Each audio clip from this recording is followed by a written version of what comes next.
네, 들리시죠? 네, 저 이광재입니다.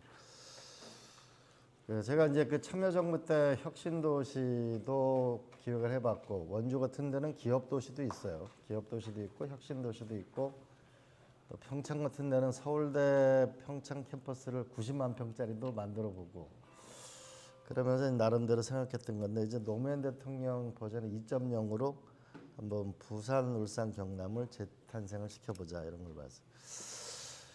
자, 부산, 싱가포르, 암스테르담을 비교하면은 이게 싱가포르보다 부산이 좀 더 크거든요. 그런데 둘의 소득 차이를 보게 되면 굉장한 차이가 있죠. 그러면 이게 부산, 싱가포르, 암스테르담은 공통점은 뭐냐면 이제 우리 바다라는 도시인데, 이게 좀 전에 우리 교수님 말씀하신 거고.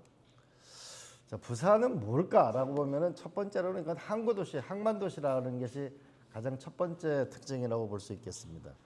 그래서 만약에 부산이 이 항구 도시로서 항만 도시로서 성공하려면 가장 하나의 과제를 하면 무엇을 하면 될까라고 보면 2004년도에 노무현 대통령이 최초한 게 부산 항만공사를 설립한 겁니다. 그러면 이제 이 항만공사를 보게 되면 세계 10대 항만 도시가 이렇게 되어 있는데, 여기 보면 부산이 6번째 이렇게 되게 되어 있어요. 로테르담, 싱가포르 대략 세계 2위 항구 도시입니다.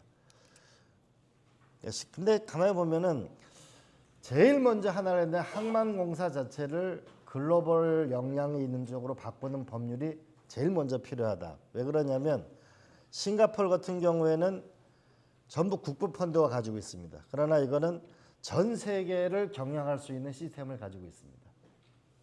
그다음에 우리가 노르테르담도 여기는 지자체하고 민간이 함께 협력하는 것입니다.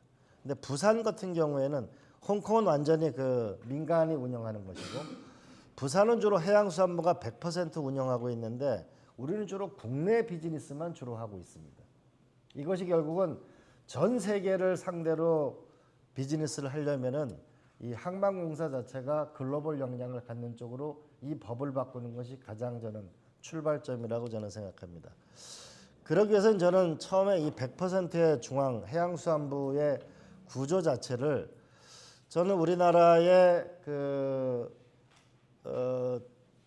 국가기관도 좋고, 예를 들면 글로벌 해운사의 머스크가 들어올 수도 있고, 저는 특히 관심을 갖고 있는 것은 현대상선, HMM이 들어오는 것이 저는 중요하다.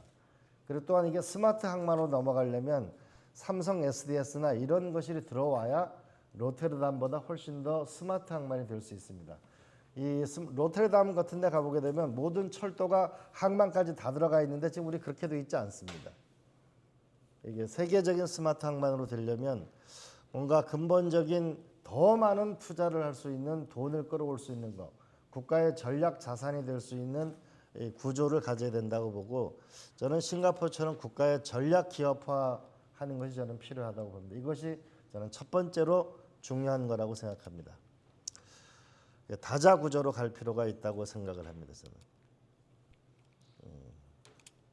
두 번째로는 사람이 결국은 일을 하게 되는 거죠. 대한민국은 사람밖에 없는 나라입니다. 이 사람이 결국은 모든 일을 하는데, 사람을 결국은 모든 지역의 발전은 핵심은 저는 사람이라고 봅니다. 그런데 제가 금융단지에, 제 원주 혁신도시도 마찬가지고 금융단지도 마찬가지고 물어보죠. 왜 이렇게 주말에 다 서울로 올라가시나요? 많은 분들이 그러죠. 애들 교육 때문에 그러죠. 그러면 싱가포르에는 국제학교가 110개가 있습니다. 근데 부산에는 국제학교가 4개가 있습니다. 그러면 우리가 부산 금융단지에 있는 많은 분들이 고소득 직종자들인데, 뭔가 자기 자식은 좀 더 남다른 교육을 하고 싶지 않을까요? 그리고 만약에 외국에 있는 금융계 사람들이 오게 되면은 국제학교가 있어야 뭐 일을 시킬 수 있잖아요. 근데 국제학교가, 싱가포르가 부산보다 작은 면적에 550만이 삽니다. 여기 300만이 사는 도시에 국제학교가 4개가 있으면 이건 글로벌 역량의 인재가 부산에 와서 활동을 할 수 없다는 걸 말하는 겁니다. 그렇겠죠? 우리가 제주도에 국제학교가 있으면 거기에 약 10,000명 이상이 가서 공부를 하잖아요. 근데 왜 제주도에는 국제학교가 있는데 왜 부산에는 국제학교를 만들 수 없을까요? 저는 국제학교를 더 만드는 것도 중요하지만은 적어도 이 제2의 도시 부산의 초중고등학교는 국제학교 수준으로 교육 수준이 만약 높아진다면 저는 아마 기업을 오지 말래도 아마 대한민국 전체 기업이 몰려들을걸요. 저는 교육 문제가 가장 중요하다. 그런 면에서 우리가 IB에 들어갈 수 있는 거나 미국의 교육과정이나 다양한 이 교육을 받을 수 있는 것이 저는 모든 것에 저는 기본이라고 생각합니다. 그러려면 우리가 그 개방형 국제학교가 많이 해야 되고, 그다음에 제가 3,000년 동안 전 세계에 변하지 않는 과목을 조사해 봤어요. 그리스부터 중국부터 지금까지. 변하지 않는 과목은 첫 번째로는 수학은 변하지 않습니다. 우리가 피타고라스도 수학자이자 철학자였고, 라이프니츠도 수학자이자 철학자였고, 데카르트도 수학자이자 철학자였어요. 결국은 수학과 철학의 힘은 같은 힘으로 가게 됩니다. 왜냐하면 논리의 힘이니까. 두 번째로는 3가지 이상의 언어를 쓸 수 있는 나라가 결국은 세계적인 도시가 됩니다. 그런데 우리 같은 경우는 전 세계에서 영어 과외비를 제일 많이 쓰는데 영어를 못하는 나라가 우리나라입니다. 그러면 이게 일본하고 한국하고 중국하고 미국하고 이 언어를 쓸 수 있어야만 우리가 살아갈 수 있는데 우리는 이 다국어 언어를 어떻게 할 건가 문제. 그다음에 만약에 부산이 세계적인 도시나 부산대학이 싱가포르 난양공대가 전 세계 9위 대학인데 부산대학이 전 세계 9위 대학이 되면은 수많은 기업은 그냥 올 겁니다. 과거 우리 부산대학교 조선학과하고 기교학과는 대한민국 최고의 학과였어요.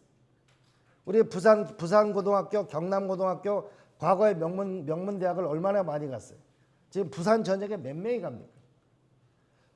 대학교에 달려 있다. 그래서 싱가포르 같은 경우에는 MIT나 세계적인 대학을 유치를 성공해서 결국 오늘날 싱가포르에 일어서게 된 것이다. 대학을 키워야 된다. 부산대학하고 부경대학이 세계적인 대학이 되지 않고는 절대 부산 경제는 안 일어난다. 그냥 자료를 나중에 주고 갈 테니까 나중에 저를 따로 강연장에 부르시든지. 그다음에 또 하나는 결국은 일자리가 있어야 되죠. 일자리가 있어야 되면 일자리는 결국 기업이 만드는데 어떤 그런 기업이 앞으로 우리를 먹여 살릴 건가를 잘 생각해 보면은 우리 시애틀이라는 도시가 비행기를 만드는 세계적인 도시였는데 다른 나라가 전부 다 비행기를 만드니까 이제 어려워졌어요. 그러니까 자문을 받아보니까 IT의 시대가 온다고 시장이 자문을 받았어요. IT의 시대가 뭐지? 찾아보니까 저 뉴멕시코에 직원 20명 데리고 있는 마이크로소프트사를 발견하게 됩니다. 그걸 시애틀에 유치하게 되면서 오늘날 서부가 IT의 중심으로 일어서게 됩니다. 그러면 부산은 미래를 찾아 나서야 되는데 미래는 어디에 있는가? 저는 로봇에 있다고 봅니다. 이게 보스턴 다이나믹스라는 회사인데 미국 대학생이 가고 싶은 회사 1위입니다. 그런데 만약에 이 보스턴 다이나믹스라는 이 양산 공장의 회사를 부산에 유치하게 된다면 부산, 울산, 경남에 있는 자동차 부품 회사는 전기 자동차 때문에 어려움을 겪고 있는데 전부 일어설 수 있습니다. 그리고 이거는 산업 구조를 혁신할 겁니다. 중국은 3천만 명의 이 로봇을 만들어서 앞으로 산업혁명을 일으킨다고 합니다. 예죠. 이제 여기까지 발전하고 있어요.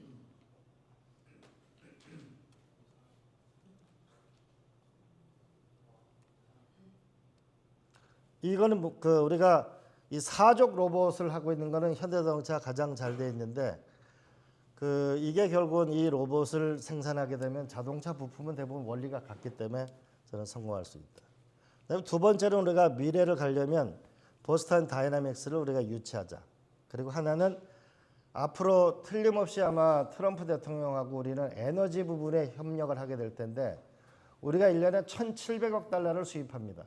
우리가 미국의 흑자가 500억 달러가 나는데 에너지를 1,700억 달러를 수입하게 되는데 미국하고 에너지 협상을 하게 되면 저 쉘을 유치해야 된다.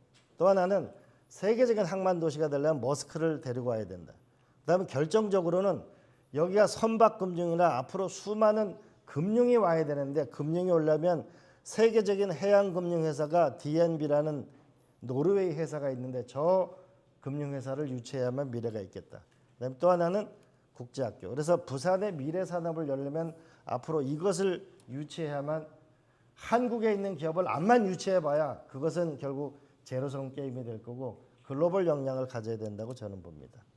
또 하나는 사람이 있고 산업이 있으면 돈이 있어야 됩니다. 결국 돈이 몰리는 곳에 사람이 몰리고 돈이 몰리는 곳에 기업이 갈 수밖에 없고 돈이 있어야만 결국은 산업은 발전하게 됩니다.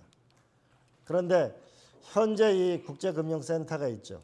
그다음에 해양보증보험공사가 있는데 현재 이런 금융 정도의 역량을 가지고는 저는 세계적인 도시가 되기가 어렵다고 봅니다. 그런 면에서 이 국제금융센터를 확실하게 키워야 되는데 그러려면 결국은 선박금융 앞으로 제가 단언컨대 말씀드릴 수 있는데 앞으로 이 하나오션이나 현대중공업이나 삼성중공업이나 아마 선박이 아마 대화랑 시대가 올 겁니다. 그런데 선박금융 자체를 일으키려면 엄청난 돈이 들어가게 되는데 이런 면에서는 우리가 BNP 파리바나 DNB나 이런 걸 국내 지사가 아직 없습니다. 이 국내 지사를 유치해야 된다. 해양보험사가 없어. 이 보험이라는 게 엄청 큰데 그런 면에서 우리가 노르웨이 국적보험 같은 게 필요하다. 또 하나는 LNG의 수소 선박 프로젝트 금융이나 이걸 하려면은 금융 자체가 훨씬 더 세계적인 회사를 유치해야 된다고 봅니다. 그런 면에서 아까 제가 유치해야 될 거는 말씀드렸고 특히 우리가 앞으로 관심을 가져야 될 거는 그 싱가포르이 주로 금융에서 돈을 벌었던 거는 중동에서 오게 된 액체물류, 석유 같은 거였는데 근자는 가스 금융도 합니다. 이제 아마 한국과 일본이 앞으로 점점 더 동남아시아 가스 수요가 늘어나기 때문에 이 가스 금융은 거대한 비즈니스가 한국에서 일어날 수 있다고 생각합니다. 그런 면에서 우리가 산업은행이나 수출입은행이나 이런 데서 해양금융을 담당하는 사람들을 우리가 부산에 상주시킬 필요가 있겠다고 봐집니다. 또 하나는 이 해양수산부가 있는데 해양수산부가 부산에 왔으면 좋겠는데 쉽지는 않겠죠, 그죠? 왜냐하면 현재 부산금융센터에 와 있는 분들도 지금 정착이 잘 안 되는데 그러면 이 해양수산부를 우리가 유치하려면 무엇을 해야 될까? 이걸 우리가 앞으로 그냥 정부가 가라 이렇게 해서 올 일이 아니잖아요. 무엇을 우리가 해야 이 사람들을 해양수산부를 할 수 있을까? 먼저 협력 기반을 만들어야 되겠다. 마지막으로는 이 부산, 울산, 경남 자체가 이게 서로 연결돼 있지 않습니다. 연결돼 있지 않는데 이게 서울에는 GTX A, B, C 이렇게 계속 연결돼 있는데 부울경 자체는 이 GTX 기반의 이게 연합 철도망, 순환 철도망을 빨리 만들어야만 그래야만 여기가 우리 하나의 경제권으로 생활권으로 저는 움직여 나갈 수 있다고 저는 생각합니다. 그래서 저는 여러분에게 제안한다면은 보스턴 다이나믹스의 로봇 양산 공장을 유치하자. 두 번째로는 현대상선. 우리가 한진해운이 없어지고 나서 타격을 받았는데 한진해운은 현재 산업은행이 가지고 있습니다. 현재 82척의 배를 가지고 있습니다. HMM을 어떻게 부산과 협력의 기반을 만드는가가 저는 굉장히 중요한 전략적 과제가 될 거라고. 세 번째로는 국제학교는 뭐냐면 이 초중고가 최고의 교육 시스템을 만들어내는 것이 핵심적이다. 그다음에 북극 항로가 앞으로 오게 된다면 결국은 거대한 자본과 만나야 되는데 그 금융 시스템과 만나야 되는데 금융 시스템 생각하면은 이렇게 한번 생각해 보세요. 24시간 은행이 가동되지 않으면 그거는 세계적인 도시가 아닙니다. 24시간 금융기관이 작동되는 도시가 그게 세계적인 도시입니다. 그 다음에 나머지는 기술 신보를 우리가 갖고 있는데 이거는 훨씬 더 좀 더 강화할 필요가 있다고 봅니다. 마지막으로 말씀드리면은 평범한 생각, 우리가 어제까지 오늘의 이 결과가 어려운 거는 어제의 산 결과이기 오늘입니다. 그럼 내일을 잘 살려면 지금까지 살아왔던 방식으로는 절대 내일 잘 살 수가 없어요. 더구나 세계적인 경쟁이 일어나기 때문에 더 어렵습니다. 이젠 중국에 팔아먹을 것도 없어요. 중국 기술이 워낙 발전하기 때문에. 이제 뭔가 새로운 미래를 열려면 과감한 생각을 해야 되고 그냥 국내 서울에 있는 걸 일로 유치한다고 해서 그게 그렇게 우리 대한민국이 발전할 수가 없고 세계와 경쟁해서 싸우려면은 세계적인 인재와 세계적인 사람을 만드는 거, 세계적인 산업을 만드는 거, 세계적인 금융을 유치해서 돈이 돌게 하는 거, 이 3대 요소를 가지고 도전하면 미래가 있을 거라고 생각하고 이건 제가 대통령 선거 나오려고 준비한 건데 제가 안 나오기로 했기 때문에 여러분들 언제 저를 강의할 때 부르시고 앞으로 대통령 후보가 오시면 여러분들이 좀 지속적인 문제 제기를 해서 부산이 멋진 도시가 되길 바랍니다. 고맙습니다.